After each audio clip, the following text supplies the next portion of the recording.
First part is what is meant by simple harmonic motion. Simple harmonic motion क्या होता है? Acceleration is directly proportional to mean Acceleration is position, directly ठीक है, proportional to displacement. And is always towards the mean position.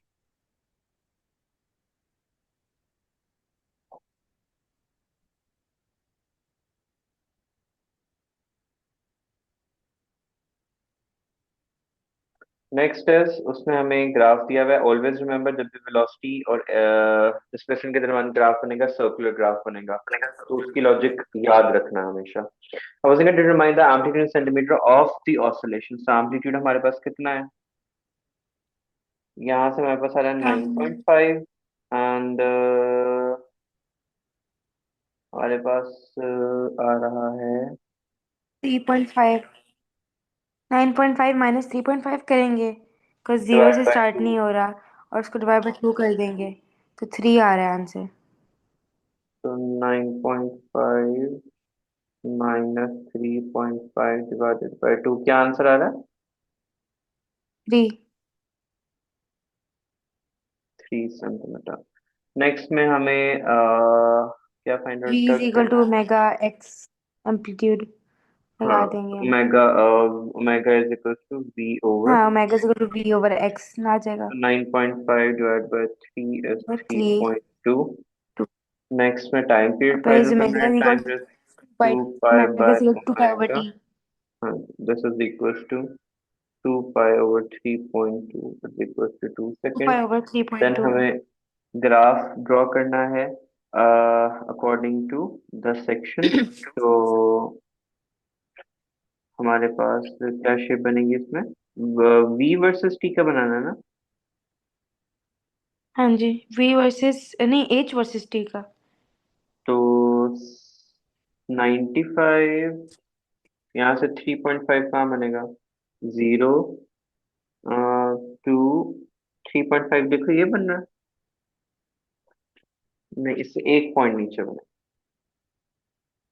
ये 3.5 बन रहा है, ठीक है। और ये 9.5 हमारे पास बन रहा है फर्स्ट सेकंड सेकंड, ये वाली पॉइंट बन रहा है। तो हमारे पास अपर एंड लोअर ये होगा, एंड यहाँ पे हम लोग अपनी लाइन ड्रॉ कर लेते हैं।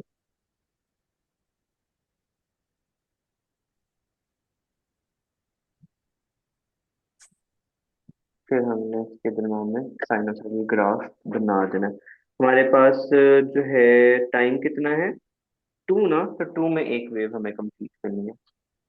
तो हमारे पास यहाँ से यहाँ आ जाएगा, एंड देन यहाँ से 4 पे, एंड देन यहाँ से 6 पे, ये आ जाएगा। कुछ टाइम पीरियड भी हमने निकाला हुआ था, हमें अपर एंड लोअर वैल्यूज भी पता है, मैक्सिमम एंड मिनिमम हमने वो पुट करके आंसर निकाल लिया इसके अंदर, ठीक है।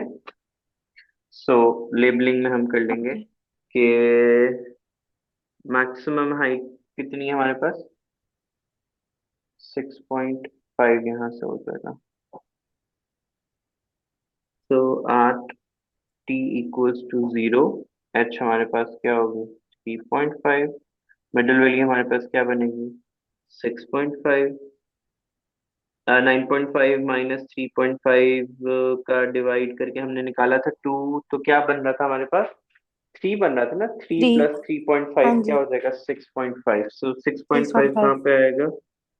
5 के सेंटर से एक पॉइंट ऊपर। तो हमें ये सारी चीजें जो है वो मेंशन आउट करना है। आरएमएस वैल्यूज भी तो देखनी होती है ना यहाँ पे हम लोगों ने। तो फिर हमारे पास आ गया, what else do we need to do in this question? Okay, we have electric field and electric potential के दरम्यान में रिलेशनशिप डिस्कस करना है।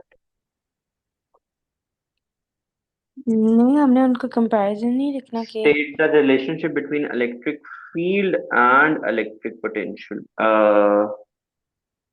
ग्रेडियंट। तो हमारे पास जो इलेक्ट्रिक फील्ड होती है, इंटेंसिटी इज इक्वल्स टू, इसके इक्वल होता है ना वो जो पोटेंशियल ग्रेडियंट होता है। हाँ जी, हाँ जी।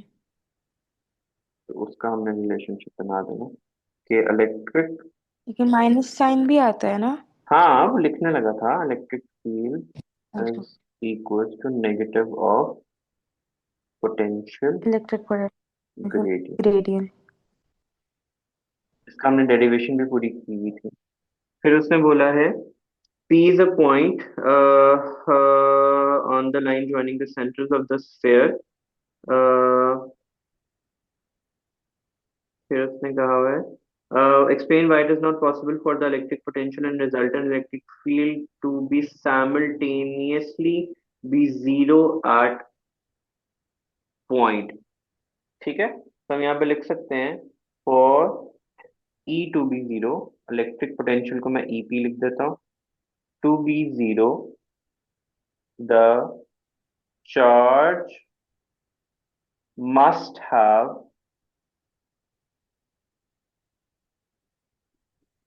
opposite signs.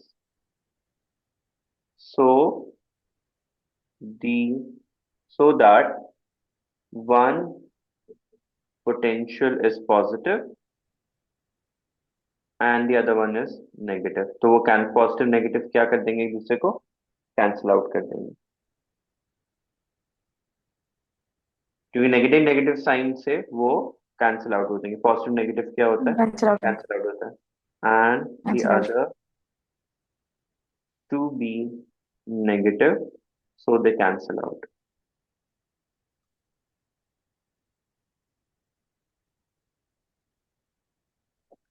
कितने मार्क्स का सवाल है, 3 marks, that is we need another point. But for the field to be zero,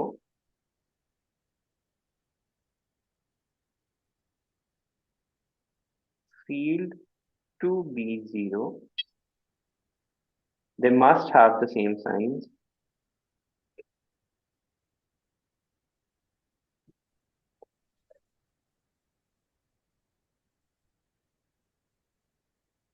same signs, because वो है ना action reaction equal magnitude but opposite in direction, Newton third law हमने Coulomb's law में भी apply किया था।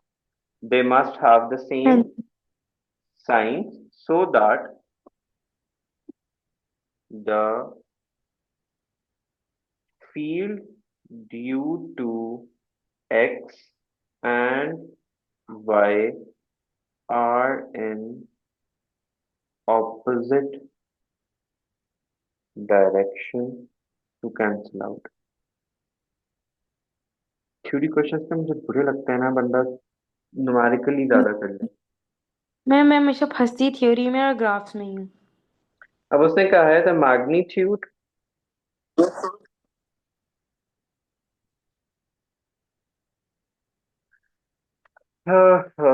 ये तो हो गया इनका कंपैरिजन, इनके इनके लिए जीरो होना, मतलब ये किस सिनेरियोज में जीरो होते हैं।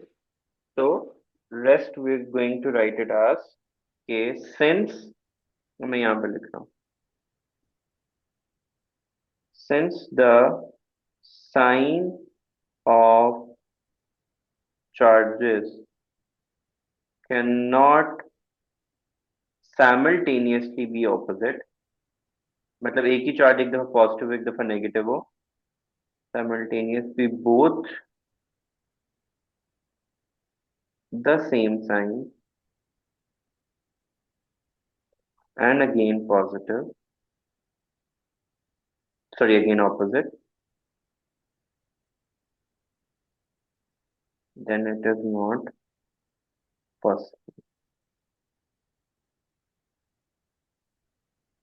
ठीक है, नेक्स्ट पार्ट में उसने हमसे क्या बोला हुआ है कि हमने वोल्टेज फाइंड आउट करनी है, x और from the centre of the sphere is equal to 2x। तो पोटेंशियल किसके इक्वल होता है, q over 4 pi epsilon not into pi x e epsilon not x with square. Negative sign. Square नहीं होगा? हाँ, वी एक्स का ये हो जाएगा, वी अच्छा, नहीं वाई नहीं, का हो इसका स्क्वायर जाएगा। नहीं होगा। स्केयर तो नहीं होता, वोल्टेज के लिए नहीं होता, नहीं। पोटेंशियल के लिए नहीं होता। 4 पाई हाँ जी, हाँ एप्सिलॉन जी। नॉट इनटू वाई, और इसमें उसने टू चार्जेस डबल उसने बताया हुआ है, टू टू क्या? हमारे पास वाई के लिए। ठीक है, since we need to add them together,